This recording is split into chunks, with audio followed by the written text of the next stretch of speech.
Good morning students. देखिए मेरे विद्यार्थियों, आज हम राजस्थान की अर्थव्यवस्था का एक नया विषय आपसे डिस्कस करेंगे। पहले मैंने आपको राजस्थान की अर्थव्यवस्था के कई वीडियो दिए हैं जिसमें राजस्थान का इंडियन इकोनॉमी में रेफरेंस देखा है, जनसंख्या, लिंगानुपात, घनत्व, इस तरह के विषयों को हमने पढ़ा है। आज हम एक नए विषय को लेकर इस वीडियो में आए हैं, तो उस पर हम आपसे चर्चा करेंगे। मिनरल्स ऑफ राजस्थान, राजस्थान के खनिज पदार्थ। छात्रों, राजस्थान खनिज पदार्थों की दृष्टि से अजायब घर है, या यूँ कह सकते हैं राजस्थान को खनिजों का अजायब घर कहते हैं, क्योंकि यहाँ छोटे और बड़े दोनों प्रकार के बहुतायत मात्रा में खनिज पदार्थ पाए जाते हैं। अनेक या बहुत सारे खनिजों में राजस्थान का भारत में प्रथम स्थान है और कुछ खनिजों में राजस्थान का बाहुल्य है। तो छात्रों, खनिज वे पदार्थ होते हैं जो भूमि के गर्भ से निकाले जाते हैं और मानव के लिए उपयोगी होते हैं।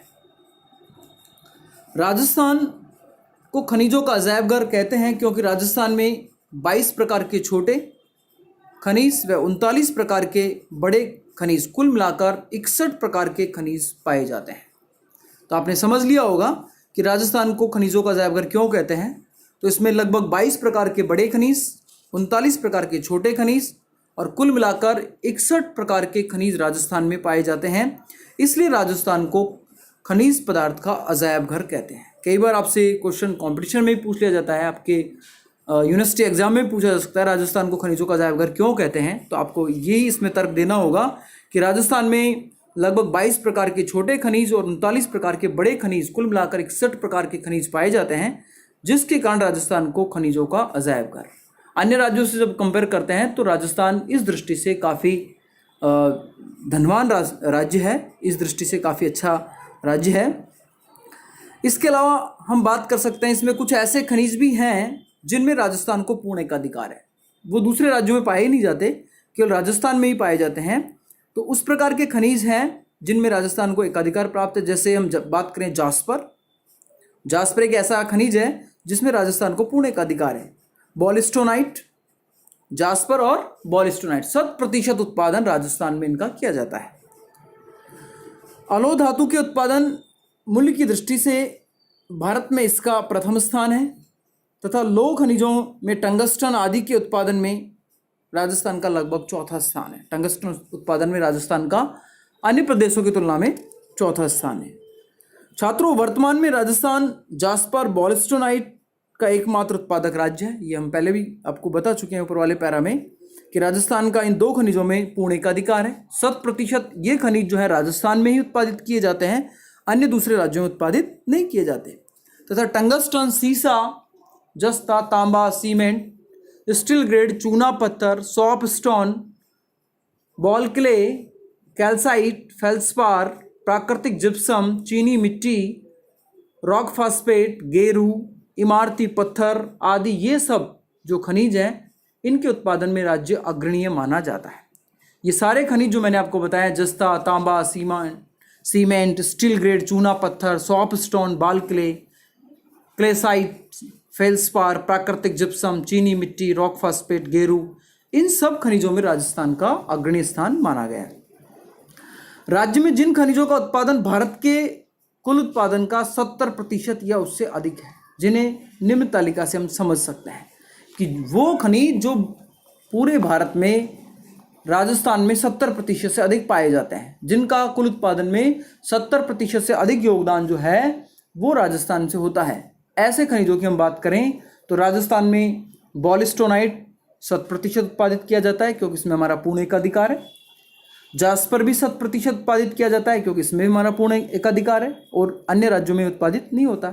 इसके अलावा जस्ता 99% उत्पादित किया जाता है, क्लोसाइट 96-96%, जिप्सम 93%, मार्बल लगभग 90%, एस्बेस्टोस 89%, सॉपस्टोन 87%, सीसा लगभग 80%, rock phosphate 75%, ball clay 71%, Kota stone 70%, felspar 70%, calcite 70%, sandstone 70%।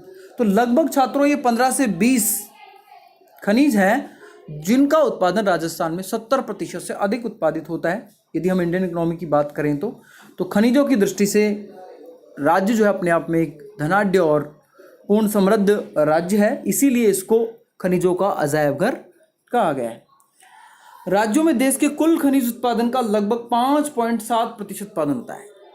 संपूर्ण इकोनॉमी के अंदर जो खनिज उत्पादित किए जाते हैं उनका लगभग 5.7% खनिज का उत्पादन राजस्थान से होता है, जो भारत में लगभग 5वां स्थान रखता है। खनिजों की दृष्टि से यदि हम राज्यों की बात करें उत्पादन में, तो प्रथम स्थान पर बिहार आता है जो भारत की कुल खनिज संपदा का 13% उत्पादित करता है। मध्य प्रदेश का द्वितीय स्थान आता है जो कुल खनिज संपदा का 9.7% उत्पादित करता है। गुजरात का लगभग 8.6% आता है। इसके अलावा असम जो है उसका चौथा स्थान आता है जो 7.3% खनिजों का उत्पादन करता है, और राजस्थान जो है उसका 5वां स्थान आता है जो 5.7% खनिजों का उत्पादन करता है। तो छात्रों, ये राज्य में खनिजों की एक पृष्ठभूमि है। खनिज कितनी मात्रा में, कौन कौन से खनिज राजस्थान में मुख्य रूप से पाए जाते हैं, कितनी मात्रा में पाए जाते हैं, ये सारी एक खनिजों के संदर्भ में एक पृष्ठभूमि बनती है। अब हम बात करते हैं राजस्थान में खनिज पदार्थों का वर्गीकरण, कि राजस्थान में खनिज कौन कौन से पाए जाते हैं, किस प्रकार से हमने उसको क्लासिफाइड कर रखा है। तो उस वर्गीकरण को हमें समझना है कि राजस्थान में किस किस टाइप के खनिज पाए जाते हैं। तो छात्रों, मोटे तौर पर यदि हम बात करें तो राजस्थान में खनिजों को हम लगभग 9% से 9 प्रकार से हम इसको विभाजित कर सकते हैं। राजस्थान में मोटे तौर पर जो क्लासिफिकेशन है मिनरल्स का, ये हम लगभग 9 प्रकार से हमने इसको बांटा है अध्ययन की दृष्टि से। तो जिसमें पहला आपका जो प्रकार आता है वो धात्विक खनिज है, दूसरा जो है वो अधात्विक खनिज है, तीसरे आणविक खनिज हैं, चौथे कीमती पत्थर होता है, पांचवे उर्वरक खनिज हैं, छठा जो है रासायनिक खनिज है, सातवां ईंधन खनिज है, आठवां छोटे खनिज हैं और नौवां अन्य प्रकार के खनिज हैं। तो ये 9 प्रकार से हमने इसका क्लासिफिकेशन किया है कि राजस्थान में मोटे तौर पर जो खनिज हैं वो 9 प्रकार से पाए जाते हैं। अब इनमें भी हम उन खनिजों को पढ़ेंगे जो इनके बेस के अकॉर्डिंग बताए गए हैं। तो सबसे पहले हम बात करते हैं धात्विक खनिज की। तो छात्रों, धात्विक खनिज वे खनिज होते हैं जिनमें धातु अंश पाया जाता है। जिन खनिजों में धातु की मात्रा पाई जाती है वे सारे खनिज धातु की श्रेणी में आते हैं। विशेष तौर पर धातु के आधार पर हम खनिज को 2 भागों में बांटते हैं, एक लौह धातु और एक अलोह धातु। जिन खनिजों में लोहे की मात्रा पाई जाती है, लोहा अंश पाया जाता है, उन्हें लौह धातु खनिज कहते हैं। और जिन खनिजों में लोह की मात्रा नहीं पाई जाती है, लोहा अंश नहीं पाया जाता, उन्हें अलोह धातु खनिज कहते हैं। तो आपने यह समझ लिया होगा। छोटे क्वेश्चन में आपसे पूछा भी जा सकता है धात्विक खनिज कौन से होते हैं या धात्विक खनिज किसे कहते हैं। तो ऐसे खनिज जिनमें धातु अंश पाया जाता है वे धात्विक खनिज होते हैं। और ये खनिज 2 प्रकार के होते हैं, लौह धातु और अलोह धातु। लौह धातु खनिज वे खनिज होते हैं जिनमें लोह अंश पाया जाता है, और अलोह धातु खनिज वे होते हैं जिनमें लोहे की मात्रा नहीं पाई जाती। तो लोह अंश में कौन कौन से खनिज होते हैं जिनको हमें आगे जाकर डिटेल से पढ़ना है, जिसमें हम बात करें कच्चा लोहा, टंगस्टन और मैग्नीज। छात्रों, आपसे ये लोह धातु खनिज के उदाहरण भी पूछे जा सकते हैं कि कोई 2 लोह धातु खनिजों के नाम लिखिए। तो आपको ध्यान रखना है कच्चा लोहा, टंगस्टन और मैग्नीज जो है ये लोह धातु समूह में आते हैं। इसके अलावा अलोह धातु जिनमें लोहे का अंश नहीं पाया जाता उनमें आपका तांबा है, सीसा है, जस्ता है, चांदी है, मैग्नीज है। तो ये अलग अलग प्रकार के जो हमने खनिज पढ़े हैं, लोह धातु, अलोह धातु, ठीक है। तो लोह धातु में लोह अंश पाया जाता है, अलोह धातु में लोह अंश नहीं पाया जाता। अलोह धातु के यदि आपसे उदाहरण पूछे जाते हैं तो आपको बताना है तांबा, सीसा, जस्ता, चांदी, इनमें से कोई भी 2-3 आप ध्यान रखें। तो धात्विक खनिज इनको आप आगे जाकर डिटेल से हम करेंगे एक एक को लेकर, कि राजस्थान में कहाँ कहाँ कच्चा लोहा पाया जाता है, कहाँ टंगस्टन पाया जाता है, कितनी मात्रा में पाया जाता है, किस जिले का प्रथम स्थान है। ये सारी चर्चाएं भी हम आगे विस्तार से करेंगे। एक बार इसकी क्लासिफिकेशन को आप स्पष्ट कर लीजिएगा। तो धात्विक खनिज 2 प्रकार के हैं, लोह धातु, अलोह धातु, ठीक है। लोह धातु में कच्चा लोहा, टंगस्टन, अलोह धातु में तांबा, सीसा, जस्ता और चांदी। अब हम बात करते हैं अधात्विक खनिज।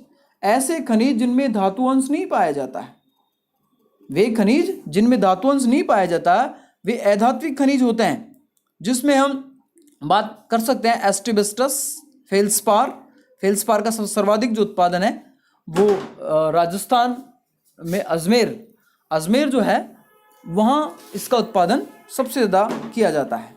इसके अलावा सिलिका सैंड की हम बात करें, क्वार्टर्स की हम बात करें, मैग्नीसाइट की हम बात करें, वॉलस्टोनाइट की हम बात करें, चाइना क्ले की बात करें, फायर क्ले की बात करें, डोलोमाइट की बात करें। छात्रों ये सारे उदाहरण जो मैंने दिए हैं आपको, ये सारे अधात्विक खनिज के उदाहरण हैं। Asbestos, feldspar, silicon sand, quarters, magnesite, wollastonite, China clay, fire clay और डोलोमाइट, ये सारे उदाहरण अधात्विक खनिज के होते हैं। अधात्विक खनिज वे खनिज होते हैं जिनमें धातु अंश नहीं पाया जाता। तो ये सारे जो उदाहरण हैं इनमें धातु अंश नहीं पाया जाता। ठीक है।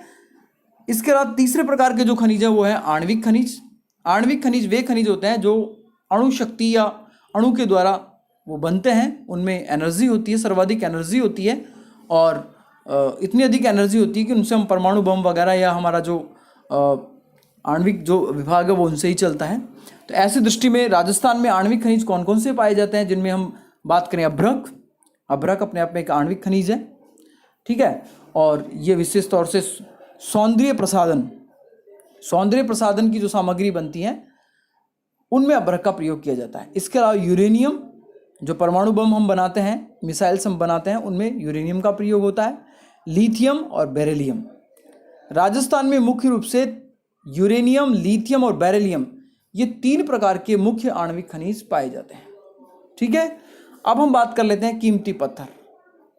जो कीमती पत्थर है उसमें हम पन्ना और गार्नेट को पढ़ेंगे। गार्नेट तांबड़ा होता है, पन्ना एमराल्ड होता है। तो राजस्थान में ग्रेनाइट है। ठीक है। मार्बल की बात करते हैं तो ये सब प्रकार के जो खनिज हैं ये कीमती पत्थर में आते हैं। ये जितने भी आप धातु पहनते हैं अंगूठियों में, अंगुलियों में, ये सब कीमती पत्थर में आते हैं। पन्ना है, इसके अलावा आपका मूंगा है, गार्नेट है, तांबड़ा जिसको हम कह रहे हैं, नीलम है। लेकिन राजस्थान में मुख्य रूप से पन्ना और गार्नेट 2 प्रकार के कीमती पत्थर पाए जाते हैं। ठीक है।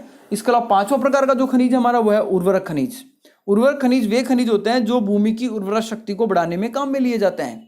हम जितने भी रासायनिक खाद बनाते हैं उनमें उन खनिजों का प्रयोग होता है। जैसे हम जिप्सम की बात करें, भूमि के बांझपन को दूर करने के लिए, भूमि में उर्वरा शक्ति बढ़ाने के लिए हम अधिक मात्रा में जिप्सम का प्रयोग करते हैं। और राजस्थान में सर्वाधिक जो जिप्सम है वो बीकानेर, चूरू और नागौर वाली जो बेल्ट बनती है उसमें सर्वाधिक जिप्सम पाई जाती है। इसके अलावा रॉक फॉस्फेट है, झामर कोटड़ा, उदयपुर का झामर कोटड़ा की हम बात करेंगे, पायराइटस है। ठीक है। तो ये मुख्य रूप से जो उर्वरक खनिज हैं जो भूमि की उर्वरा शक्ति को बढ़ाने में काम में लिए जाते हैं, जिसमें हम बात करेंगे जिप्सम की बात करेंगे, हम रॉक फॉस्फेट की बात करेंगे, पायराइटस की हम बात करेंगे। ये 3 प्रकार के मुख्य खनिज हैं जो उर्वरा शक्ति के लिए या उर्वरक खनिज की श्रेणी में आते हैं। इसके अलावा हमारा जो छठा खनिज है वो है रसायन खनिज। रसायन खनिज जो रसायन हम खाद बनाते हैं, रासायनिक क्रियाओं में जो काम में लिए जाते हैं वो रसायन खनिज होते हैं। जिसमें लाइमस्टोन की हम बात करें, फ्लोस्पार, मांडो की पाल, डूंगरपुर, फ्लोस्पार पाया जाता है वहाँ। बेराइटस, ठीक है, चूना पत्थर भी इसी में आता है। तो ये चूना पत्थर की हम बात करें, लाइमस्टोन जो है वो चूना पत्थर है। फ्लोस्पार, मांडो की पाल, डूंगरपुर, यहाँ पाया जाता है। बेराइटस ये भी रासायनिक खनिज है। तो ये मुख्य रूप से 3 प्रकार के जो खनिज है रासायनिक खनिज, ये भी राजस्थान में पाए जाते हैं। इसके अलावा अगला हमारा जो खनिज है वो ईंधन खनिज। ईंधन का मतलब जिनसे हम ऊर्जा प्राप्त करते हैं, जिनसे हमें एनर्जी प्राप्त होती है, वे खनिज ईंधन खनिज की श्रेणी में आते हैं। अब छात्रों इसमें भी हम जो परंपरागत खनिज हैं उनको ही हम इसमें, क्योंकि खनिज में उन्हीं क्रियाओं को हम शामिल करते हैं जो भूमि के अंदर से खोदकर निकाले जाते हैं। खनिज पदार्थ वे ही कहलाते हैं जो भूमि के अंदर से खोदकर निकाले जाते हैं। तो इसमें हम परंपरागत ईंधन के जो खनिज हैं, परंपरागत ऊर्जा के जो स्रोत हैं, मुख्य रूप से हम उनको शामिल करते हैं। जिसमें कोयला की हम बात करते हैं। ठीक है। कोयला भी बीकानेर का जो बेल्ट है उसमें सर्वाधिक, वहाँ लिग्नाइट किस्म का जो कोयला है वो राजस्थान में सर्वाधिक पाया जाता है। और कोयले के आधार पर राजस्थान में बहुत सारे ऊर्जा के प्लांट्स भी लगाए गए हैं। इसके अलावा हम पेट्रोल की बात करते हैं, जो जैसलमेर, बाड़मेर वाला जो इलाका है जिसमें 9-10 प्रकार के कुएँ निकले हैं, जिसमें ऐश्वर्य है, भाग्यम है, मंगला है, सरस्वती है, ये पेट्रोल के कुएँ मिले हैं राजस्थान के अंदर। और आपको पता है बाड़मेर में जो है वो पेट्रोल रिफाइनरी भी लगाई जा रही है तेल परिशोधन के लिए।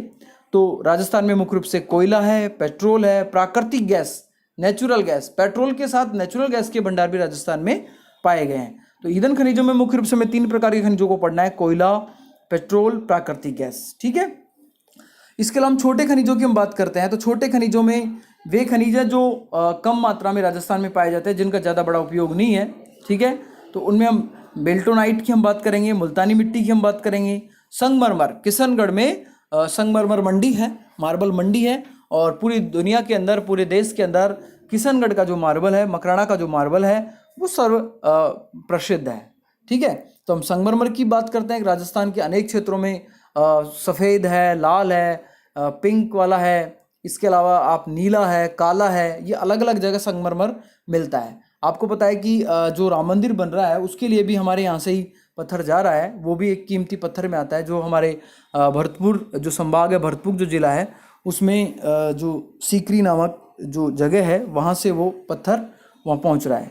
तो इस प्रकार का बहुत सारा जो खनिज है वो हमारे यहाँ राजस्थान में पाया जाता है। ग्रेनाइट की हम बात करें, ग्रेनाइट जो हमारा ग्रीन, ब्लैक, अलग अलग कलर का जो ग्रेनाइट आता है वो भी राजस्थान में पाया जाता है। अन्य प्रकार के जो पत्थर हैं वो भी राजस्थान में पाए जाते हैं। छोटे खनिजों में बेल्टोनाइट की हम बात करेंगे, मुल्तानी मिट्टी की बात करेंगे, संगमरमर हुआ, ग्रेनाइट हुआ, और छोटे मोटे अन्य प्रकार के जो खनिज हैं उनकी हम इसमें विस्तार से आगे जाकर चर्चा करेंगे। इसके अलावा छात्रों अन्य खनिजों की जब हम बात करेंगे तो अन्य खनिजों में आपका घिया पत्थर, जो पहले आपको पेंसिल के तौर पर काम में लिया जाता था, आज उसको अन्य प्रकार के प्रोडक्ट जो बनाए जाते हैं उसमें मिलाने के लिए काम में लिया जाता है। घिया पत्थर हो गया, कैल्साइट हो गया, गेरू हो गया। गेरू का मतलब होता है जो एक गमले की पैंट पे हम लाल कलर करते हैं, वो गेरू होता है।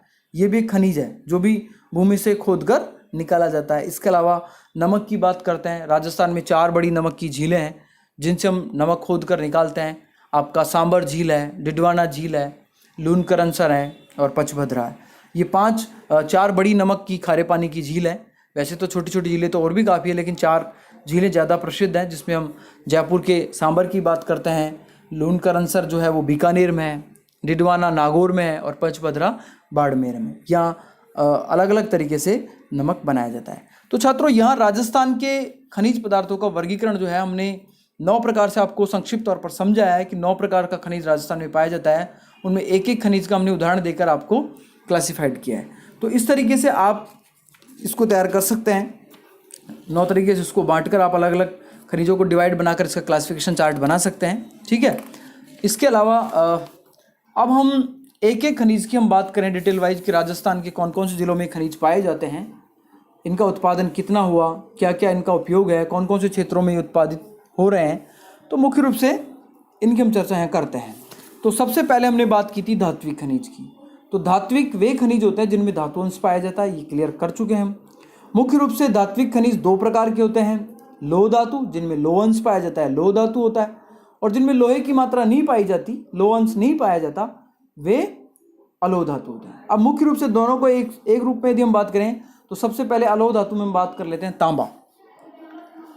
तांबा अलोह धातु है। राजस्थान में क्या स्थान इसका, कहाँ उत्पादित किया जाता है, इसकी हम चर्चा कर रहे हैं। तो तांबे के बारे में विस्तार से आप देखिएगा। तांबा उत्पादन की दृष्टि से राजस्थान का महत्वपूर्ण स्थान रहा है। राजस्थान में तांबे के अनुमानित भंडार 13 करोड़ टन से अधिक हैं। मुख्य रूप से खेतड़ी में तांबा शोधक कारखाना खोला गया है, जिसमें प्रतिवर्ष 31,000 टन तांबा साफ किया जाता है। इसकी क्षमता को बढ़ाकर 45,000 टन करने का हमारी सरकार ने लक्ष्य रखा है। कौन कौन से क्षेत्र हैं राजस्थान के अंदर जहां से तांबा उत्पादित किया जाता है? तो पहला क्षेत्र आपका आता है खेतड़ी सिंगाना क्षेत्र। ये झुंझुनू जिले में है। खेतड़ी सिंगाना क्षेत्र का नाम आपने सुना होगा, ये झुंझुनू जिले में है। ठीक है, यहाँ अलग अलग प्रकार की तांबा निकालने की खानें हैं। तो यह राज्य का प्रमुख तांबा उत्पादक क्षेत्र है। यह क्षेत्र झुंझुनू जिले में स्थित है, जिसमें लगभग 9 करोड़ टन खनिज भंडार हैं। इसके प्रमुख उत्पादक क्षेत्रों में माधवन कुंदन की पहाड़ियाँ, कोलिहान की पहाड़ियाँ, आकवाली की पहाड़ियाँ, सतपुई, घनोला, बलाई और बहरखेड़ा, ये पहाड़ियाँ खेतड़ी सिंगाना क्षेत्र में आती है, जहाँ से तांबा अधिक मात्रा में निकाला जाता है। ठीक है, तो मुख्य रूप से आपको यही ध्यान रखना है कि झुंझुनू जिले में खेतड़ी सिंगाना क्षेत्र है, जहाँ लगभग 9 करोड़ टन तांबे के खनिज भंडार है। दूसरा क्षेत्र आता है खोदरीबा क्षेत्र। छात्रों, ये खोदरीबा जो क्षेत्र है ये अलवर जिले में आता है, और अलवर से लगभग दक्षिण पश्चिम में ये 50 किलोमीटर दूर है।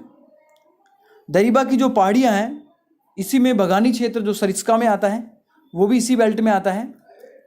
दोनों दरीबा और भगानी क्षेत्र वर्तमान में यदि हम बात करें तो ये दोनों खाने ही बंद हैं। इसका सबसे बड़ा कारण यह है कि यहाँ उत्पादन लागत बढ़ गई है कि जिस मात्रा में तांबा निकाला जा रहा है उससे कई गुना अधिक यहाँ लागत सरकार को लगानी पड़ रही है। इसलिए वर्तमान में भगानी और खोदरीबा दोनों खानों को सरकार ने बंद कर दिया गया। तत्कालीन समय में लगभग 50 लाख टन तथा भगानी में 20 लाख टन तांबे के भंडार का अनुमान था, लेकिन वर्तमान में ये खाने बंद हैं, ये क्रियाशील नहीं है। अब हम बात कर लेते हैं पूर्वदरीबा क्षेत्र। पूर्वदरीबा क्षेत्र जो है ये भीलवाड़ा में है और भीलवाड़ा में लगभग दक्षिण दिशा में 20 लाख टन के भंडार यहाँ पाए गए हैं। यहाँ भी वर्तमान में तांबा निकाला जा रहा है। इसके अलावा अन्य क्षेत्रों की यदि अपन बात करें तो तांबे के अन्य क्षेत्रों में उदयपुर का देबारी, सुलम्बर, रेलमगरा एवं भीम क्षेत्र, ये सारे क्षेत्र जो हैं